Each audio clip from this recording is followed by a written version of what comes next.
Daniel Kim walked into the massive council chamber for the 307th time. His footsteps echoed on the crystal floor. Above him, floating seats held representatives from 12 different alien species. They looked down at him like always. Some were tall and covered in fur. Others had scales that glowed in the dim light. A few had too many arms or eyes that moved in strange ways. Daniel took his seat in the corner. The human seat. It was smaller than the others and placed far from the center. Earth had been part of the Galactic Council for 10 years now. 10 long years. And in all that time, Daniel had never spoken a single word during these meetings. The council leader, a massive creature with purple skin and 3 heads, began the session. "We gather again to discuss matters of the galaxy," it said, in a voice that sounded like grinding rocks. Its middle head turned toward Daniel. "I see the human is here again. Still silent. Still useless." Several aliens laughed. Daniel wrote something in his tablet and said nothing. "Today we discuss the tax collections," the leader continued. "Earth has paid its protection fees for this quarter, though barely on time, as usual." More laughter filled the chamber. Daniel kept his face calm. He had learned to do this very well over the years. Inside, he was recording everything. Every word, every insult, every detail about how the council worked.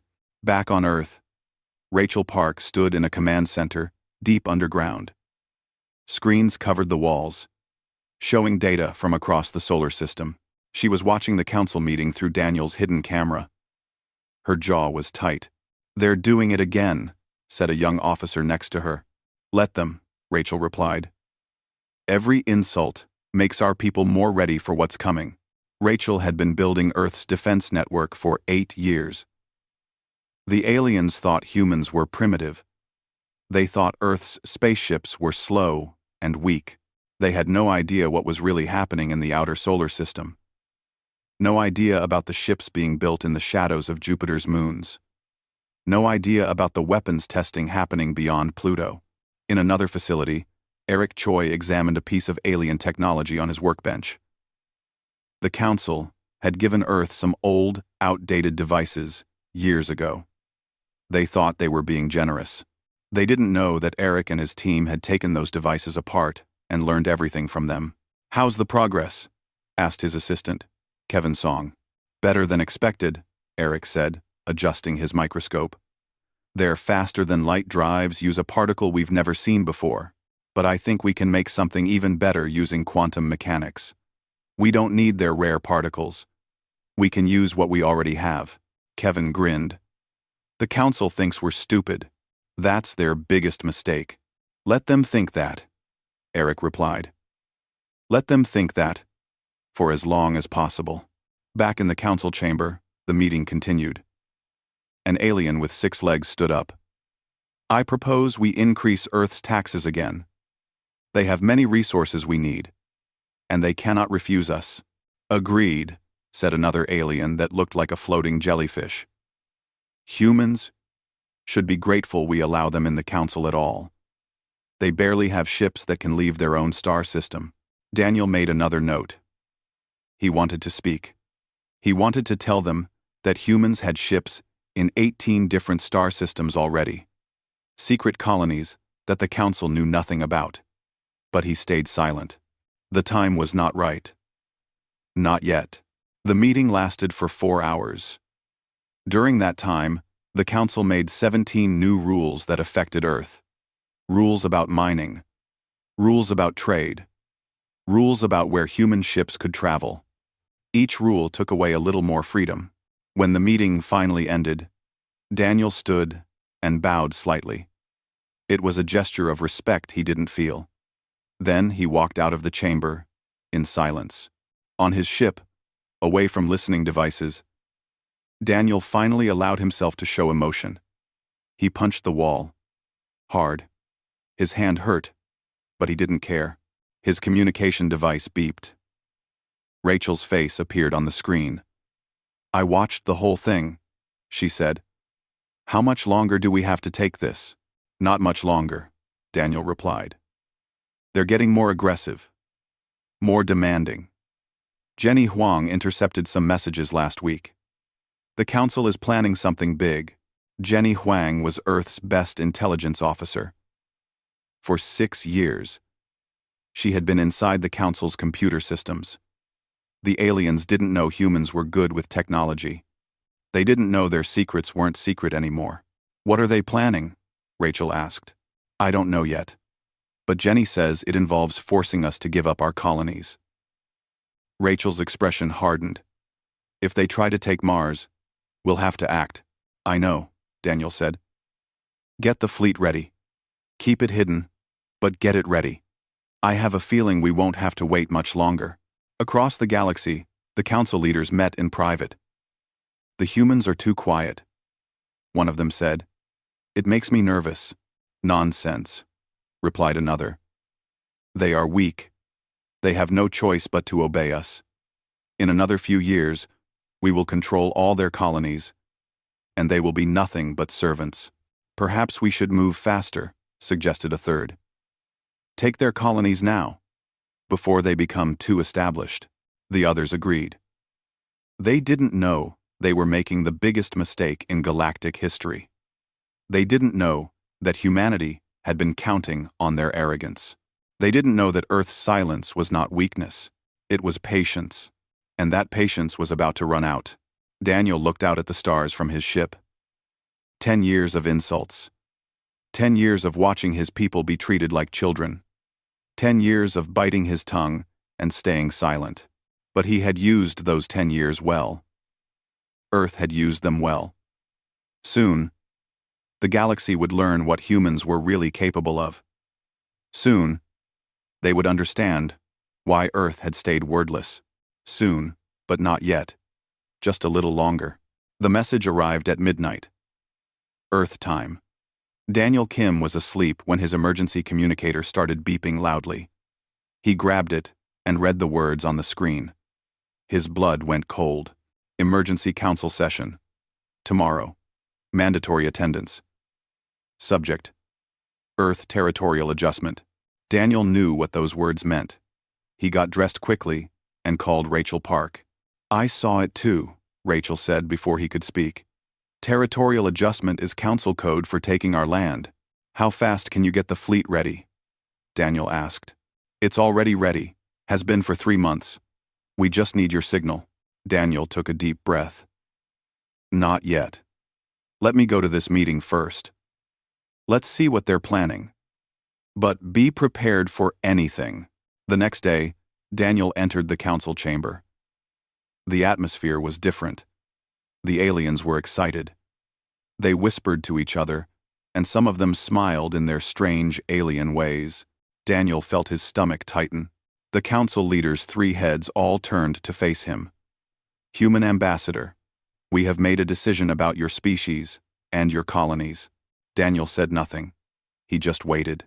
Earth has had access to Mars and the asteroid belt for too long, the leader continued. These territories are too valuable to be wasted by such a primitive species. We have decided that you will evacuate all human presence from these areas within 30 days. The chamber erupted in alien sounds that might have been approval or laughter. Daniel's hands gripped the arms of his chair so hard his knuckles turned white. But his face stayed calm. Furthermore, the leader added, any human ships found beyond Earth's moon after the 30-day period will be destroyed. This is for your own good, of course. You are not ready for space colonization. Daniel stood up slowly. I request permission to speak. The chamber fell silent. The council leaders' 3 mouths all formed what looked like smiles. The human wants to speak? After 10 years of silence? How amusing. But no. Probationary members only speak when given explicit permission. And I do not give you permission. More laughter. Louder this time. Daniel's communication device vibrated in his pocket. A message from Jenny Huang. Boss, I found something. They planned this from the start. There are 17 other species they did this to. Those species don't exist anymore. We're next on their list. Daniel's decision was made. He pressed a button on his device. A signal went out. On Earth, Rachel Park received it. She picked up her communicator. All units, she said into it. This is Director Park. Authorization code Alpha 77. Protocol patience expired. Is now active. I repeat. Protocol patience expired. Is now active. Across Earth's solar system, things started to happen. Near Jupiter, large asteroids that had been floating in space for years suddenly lit up with engine fire. They weren't asteroids, they were ships. Huge warships covered in rock to hide them from sensors. Captain Marcus Lee sat in the command chair of one of these ships. Drop the camouflage, he ordered. Let them see what we really are. The rocky exterior of his ship fell away in pieces. Underneath was a massive battle carrier, bristling with weapons. Around him, 199 other ships did the same thing. Earth's hidden fleet emerged from 10 years of hiding. Back in the council chamber, alarms started blaring. The council leader looked confused. What is that noise? An alien officer ran into the chamber. Sir, there are human ships, hundreds of them. They just appeared around Jupiter. And they're not like any ships we've seen before. The council leader's 3 heads turned to stare at Daniel. What is the meaning of this? Quote, Daniel smiled for the first time in 10 years. The meaning, he said, is that humanity has been silent. Humanity has been watching. And humanity is done being patient. He pressed another button on his device. Suddenly, his voice was broadcasting on every communication channel in the galaxy. Every planet, every ship, every species could hear him. People of the galaxy, Daniel said, his voice clear and strong. For 10 years, Earth has stayed quiet. We were told to be grateful for our place in the council. We paid unfair taxes. We followed unjust rules. We watched as our people were treated like primitive children, and we stayed silent. He looked directly at the council leader. But we were not idle. We studied you. We learned your technology. We built our own ships. Better ships. And we discovered something interesting. We discovered that this council has destroyed 17 other species who refused to obey. Species who asked for fair treatment. Species who wanted to be equals instead of servants. Whiteen, to say. The aliens in the chamber started talking all at once. Some looked angry. Others looked scared. Earth demands an emergency session with full speaking and voting rights, Daniel continued. We demand equal status in this council. We demand reparations for the damage done to our colonies. And we demand that this council stop acting like tyrants and start acting like leaders. The council leader's face turned a darker shade of purple. You dare threaten us? You are one species. We are 12. Our combined fleets will crush you. Then try, Daniel said simply. The council leader roared and pressed a button. All council, military forces, mobilize immediately. Destroy the human fleet. Destroy their colonies. Show these primitives their place. 3 of the alien species launched their ships immediately. They were the strongest military powers in the council. Their fleets numbered in the thousands. They headed toward Jupiter, confident in their victory. Captain Marcus Lee watched them coming on his sensors. All ships, he said to his fleet. Remember your training. Remember why we're here. Remember the 10 years of insults. Now, show them what Earth is really capable of. The Battle of Titan was about to begin. And the galaxy was about to learn that humanity's patience had limits. But humanity's strength did not. The alien fleets arrived at Titan expecting an easy fight. They had 3,000 ships between them. Each ship was large and powerful, filled with weapons the Council had used for hundreds of years. They had never lost a battle. Captain Marcus Lee watched them approach. His fleet had only 200 ships. The aliens probably thought they had already won. Marcus smiled. The aliens had no idea what was coming. "Sir, they're forming attack formation," his weapons officer reported. "Let them get closer," Marcus said calmly. "I want them to see this clearly." The alien fleet commander opened a communication channel. His face appeared on Marcus's screen. He looked like a giant lizard made of crystal. "Human vessel. You are outnumbered 15-1. Surrender now, and your deaths will be quick." "Interesting offer," Marcus replied. "But I have a better one. Turn around now and you might survive the next 10 minutes. The alien commander laughed, a sound like breaking glass. "Foolish, primitive. Open fire." 3,000 alien ships fired at once. Energy beams and missiles filled space with deadly light. The attack was massive. It should have destroyed the human fleet instantly, but the human ships didn't try to dodge. They didn't even move. Marcus pressed a button. Shields at full power. The alien weapons hit the human shields and stopped. Completely. Not a single shot got through. The energy just scattered against invisible barriers and disappeared into space. The alien commander's laughter stopped. "Our turn," Marcus said. "All ships, fire at will." The human fleet opened fire. But their weapons were different. They didn't use exotic energy or rare particles. They used simple kinetic rounds. Pieces of metal accelerated to incredible speeds, and nuclear missiles, and focused energy beams that could cut through anything. The first alien ship exploded in 3 seconds. Then another. Then 10 more. Then 50. The human weapons tore through the alien shields like paper. The aliens had never faced weapons like these before. Their shields were designed for energy attacks. They couldn't stop solid objects moving at a fraction of light speed. "Impossible!" the alien commander shouted. "Your technology is primitive. Your ships are supposed to be slow and weak. You believed what we wanted you to believe." Marcus replied. He fired again. The alien commander's ship split in half and exploded. In the council chamber, the aliens watched the battle in horror. Their ships were dying. Fast. Already they had lost 500 ships. The human fleet hadn't lost a single one. "This cannot be happening," one alien leader whispered.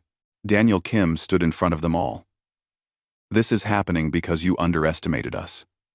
You thought silence meant weakness. You thought patience meant fear. You were wrong." He pulled out a small device and projected a hologram into the center of the chamber. It showed files. Thousands of files. "For 8 years, we've had access to all your communications. Every secret. Every plan. Every crime." The hologram changed to show images of destroyed planets. "You told the galaxy that 17 species chose to leave the Council peacefully. That was a lie. You destroyed them. You wiped them out because they refused to be your slaves." Gasps came from some of the smaller alien species in the chamber. They hadn't known. Only the Council leaders had known the truth. "We have evidence of everything," Daniel continued. "Trade crimes, slavery, murder, genocide. And we're sending this evidence to every planet in the galaxy right now." On hundreds of worlds, people started receiving the files. News of the Council's crimes spread like fire. Species that had been oppressed began to realize they weren't alone. They weren't crazy. The Council really was evil. Michelle Yoon, Earth's diplomatic specialist, was already on 5 different planets. She had traveled there in secret weeks ago. Now, she met with leaders of oppressed species. "Earth offers you an alliance," she told them. "Not as masters. As equals. We'll help you stand against the Council. Together we can build something better." One by one, species started to respond.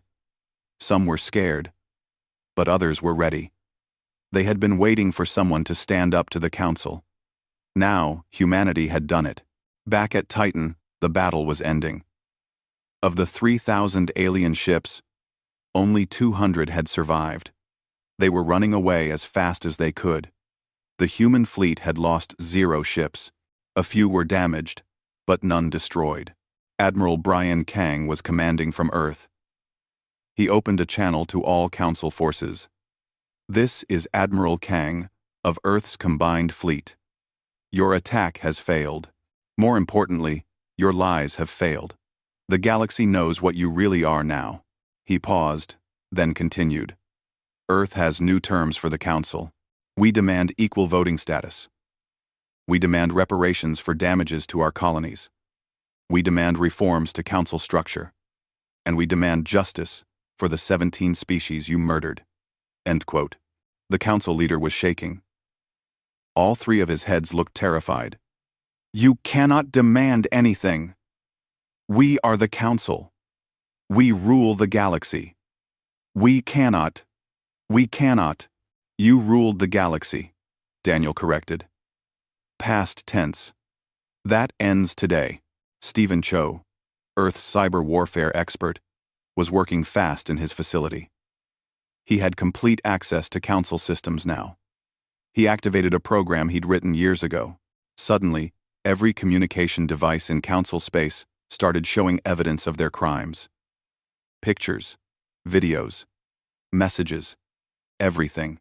"You can't hide anymore," Stephen said, even though no one was listening. "The whole galaxy sees you now." Riots started on Council homeworlds. Their own people were angry. They hadn't known their leaders were monsters. Now they knew. And they were furious. The Council leader tried one more time. "If you continue this aggression, we will call upon our remaining military forces. We still have tens of thousands of ships across the galaxy." Daniel walked up to the leader's floating seat. He looked up at the 3-headed alien. "Call them. Please. Give us a reason to show the galaxy more of what we can do." The leader backed away from the small human.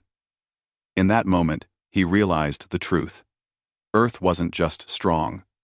Earth was terrifying. These humans had spent 10 years preparing for this exact moment. They had thought of everything. I need time to discuss with the other leaders," the Council leader finally said. "You have 24 hours," Daniel replied. "After that, we start liberating every species you've enslaved. Starting with the ones closest to Earth."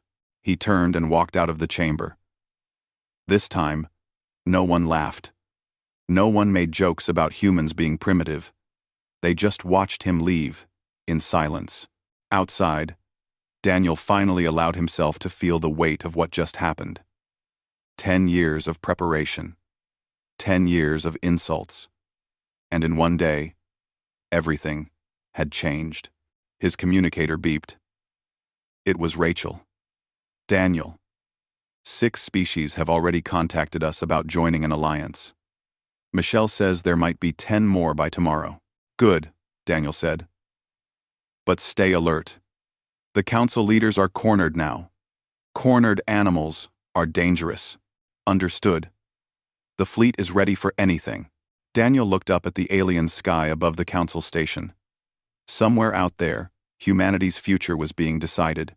Not by councils or leaders, but by the courage to stand up when it mattered most. Earth had stayed wordless for 10 years. Now, Earth's voice was the loudest in the galaxy. The 24 hours passed. The Council gave no answer. Instead, they made a choice.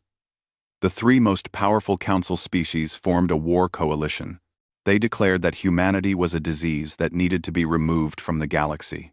"We gave them a chance," Rachel Park said, looking at the declaration on her screen. "They chose war. Then we give them war," Daniel replied from the Council station. "But we do it right. We're not like them. We don't destroy innocent people. We free them." The coalition attacked on 3 fronts at once. One fleet went toward Earth's solar system.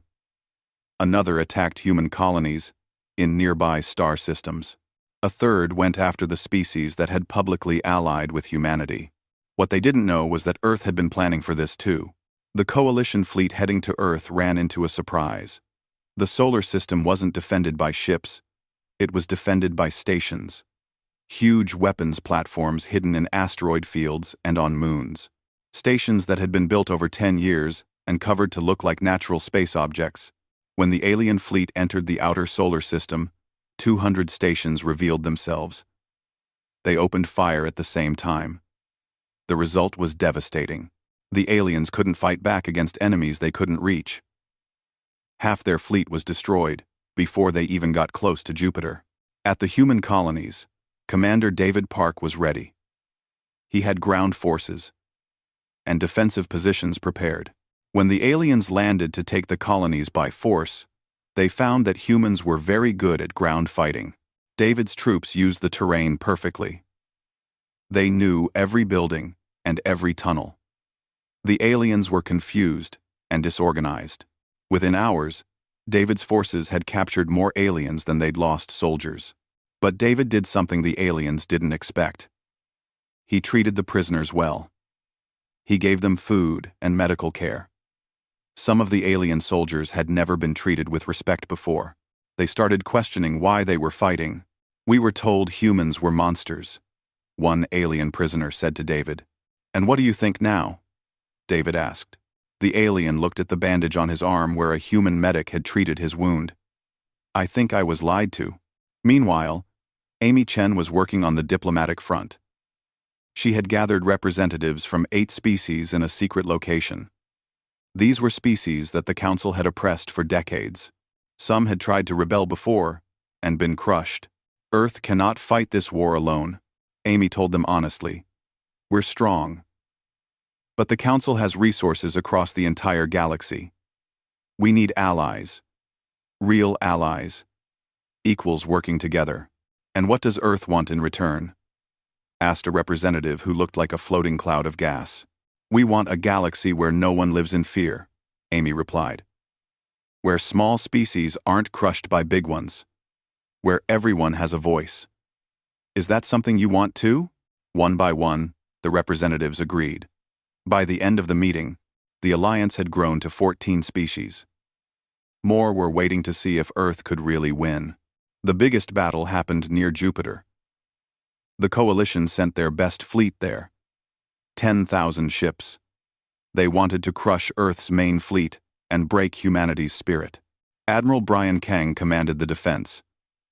He had only 800 ships. The odds were worse than at Titan. But Kang had something new. Something the aliens had never seen. "Launch the phase fighters," he ordered. From the human carriers, small fighters emerged. They were piloted by people like Jason Lim, the best pilots Earth had trained. These fighters had experimental technology. They could shift out of normal space for short periods. Jason flew his fighter straight at an alien battleship. The battleship fired everything at him. Missiles. Energy beams. Kinetic rounds. But just before the weapons hit, Jason activated his phase drive. His ship flickered, and the attacks passed right through him like he was a ghost. He flew inside the battleship's shields and fired at close range. The battleship exploded from the inside. Jason phased again and moved to the next target. Across the battlefield, 200 phase fighters did the same thing. The aliens couldn't fight what they couldn't hit. Their shields were useless. Their weapons couldn't track ships that appeared and disappeared. "This is impossible," the coalition commander screamed. "Nothing can pass through shields." "Welcome to human engineering," Admiral Kang replied over the communication channel. "We don't use your technology. We make our own, and ours is better." The Battle of Jupiter lasted 6 hours. When it ended, the coalition fleet was destroyed. Earth had lost 34 ships and 20 fighters. It was the largest space battle in galactic history, and humanity had won. But the victory came with knowledge that changed everything. Stephen Cho had been monitoring coalition communications during the battle. He discovered something important. "Admiral, I found something," Stephen reported. "The coalition is getting resources from the Council's supply worlds. But there's more. They have a secret shipyard in the Omega sector. They're building more ships there. Thousands of them. Can we reach it?" Admiral Kang asked. "Again. Again again. Again again. Again again. Again again. Again again. Again. That's the interesting part. It's too far for council ships. They need to use their hyperlanes, and it takes weeks to get there. But our FTL drives, Admiral Kang understood immediately. Our drives don't need hyperlanes. Exactly. We can be there in 2 days. It was Earth's secret advantage. Human scientists had developed faster than light travel that worked differently than council technology. Council ships needed special routes through space, called hyperlanes. These routes were like highways. They were fast, but predictable. Everyone knew where they were. Human ships didn't need hyperlanes. They could jump anywhere. This meant Earth could attack places the Coalition thought were safe. They could move their fleets faster than anyone expected. Prepare the fleet, Admiral Kang ordered. We're going to the Omega Sector. 3 days later, Earth's fleet appeared in the Omega Sector. The shipyards there were massive. Thousands of workers, hundreds of ships under construction, and no defenses. The Coalition had thought this place was too far away to be attacked. Admiral Kang opened a communication to the shipyard. This is Admiral Brian Kang of Earth. You have 1 hour to evacuate all workers. After that, we will destroy this facility. The shipyard commander appeared on screen. You're bluffing. You can't be here. It's impossible to reach this sector without using hyperlanes. And yet here we are, Admiral Kang said. 59 minutes remaining. The shipyard evacuated. They had no choice. Earth's fleet destroyed the facility completely. Thousands of half-built ships were reduced to scrap metal. The Coalition's plan to rebuild their fleet was over. News of the Omega Sector attack spread across the galaxy. Every species realized the same thing. Earth could strike anywhere, at any time. No place was safe if humanity decided to attack it. Michelle Yoon received messages from 20 more species wanting to join the alliance. The Coalition was falling apart. Their allies were abandoning them. Their military was broken. Their secrets were exposed. In a hidden meeting room, the 3 Coalition leaders sat in silence. Finally, one spoke. We cannot win this war. We cannot surrender either. Another replied, if we surrender, our own people will tear us apart for what we've done. The third leader, the one with 3 heads who had ruled the council, looked tired. All 3 faces showed defeat. Perhaps we already lost this war 10 years ago. We just didn't know it yet. On Earth, Daniel Kim received a message. It was from the Coalition. They wanted to talk about peace, not victory, not compromise. Surrender. Daniel looked at Rachel. Can we trust them? Rachel asked. No. But we don't need to trust them. We just need them to realize they have no other choice. Daniel prepared for the negotiations. The war had lasted 3 months. In that time, humanity had proven something important. Earth wasn't just strong. Earth was right. They fought for freedom, not control. They freed slaves instead of taking them. They offered peace to enemies who surrendered. The galaxy had never seen anything like it. And now, the galaxy was ready for change. The council chamber looked different now. The seats were rearranged. Instead of a circle with some seats higher than others, they formed a level ring. Every seat was the same size. Every voice would have equal weight. Daniel Kim stood at the center of the new chamber. Around him sat representatives from 43 species. Some had been part of the old council. Many were species that had been oppressed. All were here to build something new. The 3 coalition leaders were not present. Their own people had removed them from power after learning about their crimes. New leaders had taken their place. Leaders who wanted peace and justice instead of power. We gather today to form the Galactic Federation, Daniel announced. His voice was steady, but he could feel the weight of this moment. Not a council where some rule and others obey. A federation where all species are equal partners. One of the former council species stood. She looked nervous. Her species had been part of the oppression for decades. Ambassador Kim, why does Earth trust us? After what we did to you. After what we did to others. Why give us a place in this new government? Daniel thought carefully before answering. Because punishing you doesn't fix anything. We could destroy your worlds. We could make you pay for centuries. But that just continues the cycle of pain. We choose to break that cycle. He looked around at all the representatives. Earth stayed silent for 10 years. We watched. We learned. And what we learned is this. The old council ruled through fear. They made everyone afraid of each other. They made you think you needed them for protection. But fear only creates more fear. We want to build something based on trust instead. Another representative stood. He was from one of the smallest species. But how can we trust each other? Some of us were enemies for generations. We start small, Daniel replied. We create laws that protect everyone. We build trade systems that benefit everyone. We share technology freely instead of hoarding it. And most importantly, we hold everyone accountable, including Earth. Grace Lee stepped forward. She had been working on economic reform for months. The old council controlled all major trade routes. They decided who could buy and sell what. This kept poor species poor and made rich species richer. She activated a hologram showing the galaxy. We propose opening all trade routes to everyone. No tariffs between Federation members. No monopolies. Competition and cooperation. Instead of control, representatives started talking among themselves. Some looked excited. Others worried. Change was scary, even when it was good change.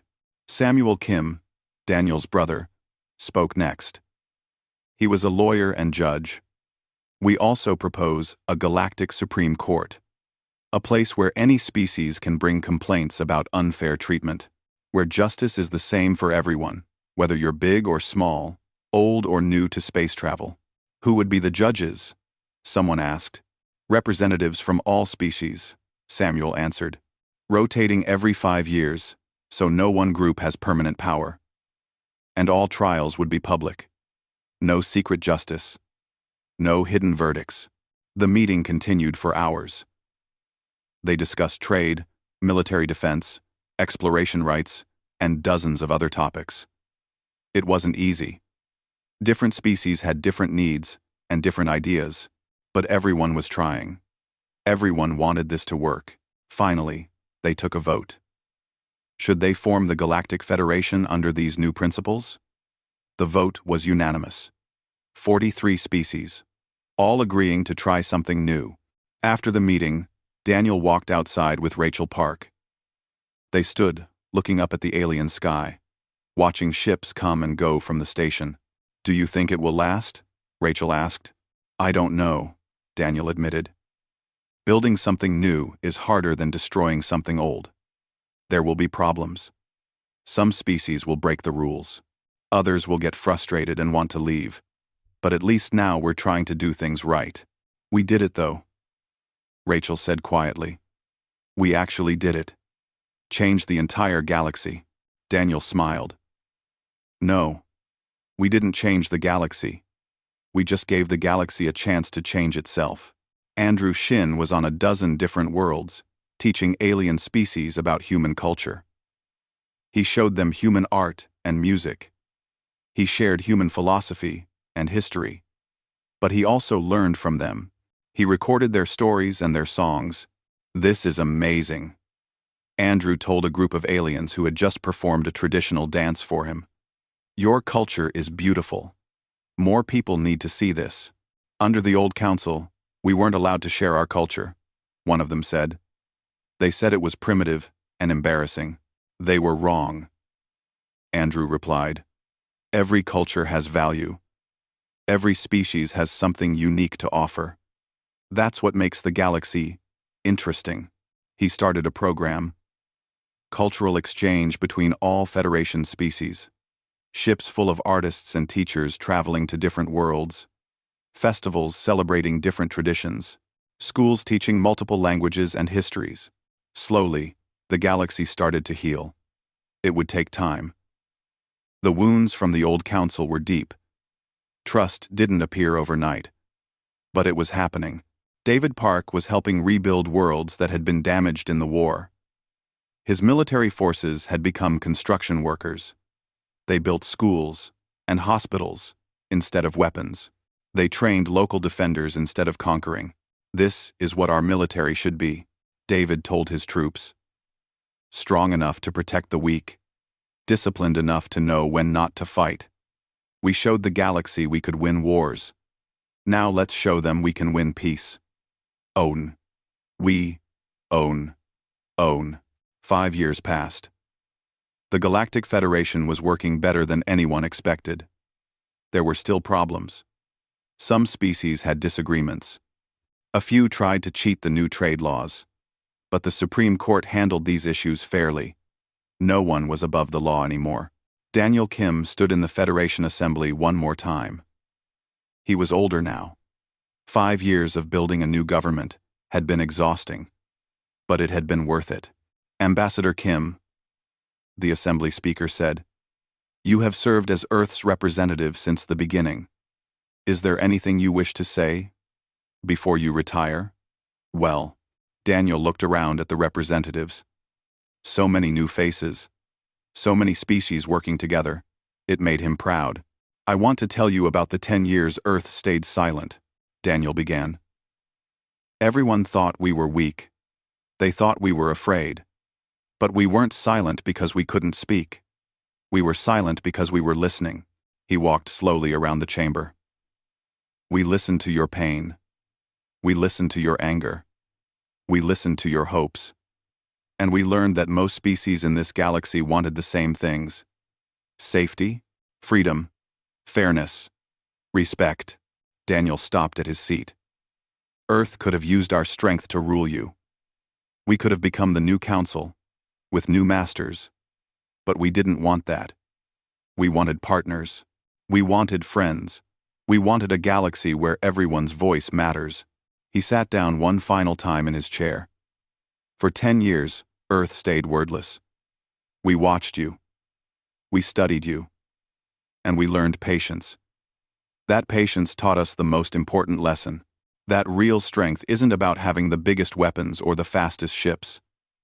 Real strength is knowing when to fight and when to build. When to speak and when to listen. Daniel looked up at all of them. The galaxy challenged our patience. We answered with justice. Now it's your turn. Take what we started and make it better. Make mistakes and learn from them. Build a galaxy worth living in. For all of us. The assembly stood and showed respect in their various ways. Some clapped. Others made sounds of approval. A few glowed brighter. Each species had their own way of saying, thank you. Later, on his ship heading back to Earth, Daniel received a message. It was from the representative of one of the species the old council had destroyed, or tried to destroy. A few survivors had been found on hidden colony worlds. They were joining the Federation. Ambassador Kim, the message read, our grandparents told us stories about your species. They said humans were the ones who saved the galaxy. We didn't believe them.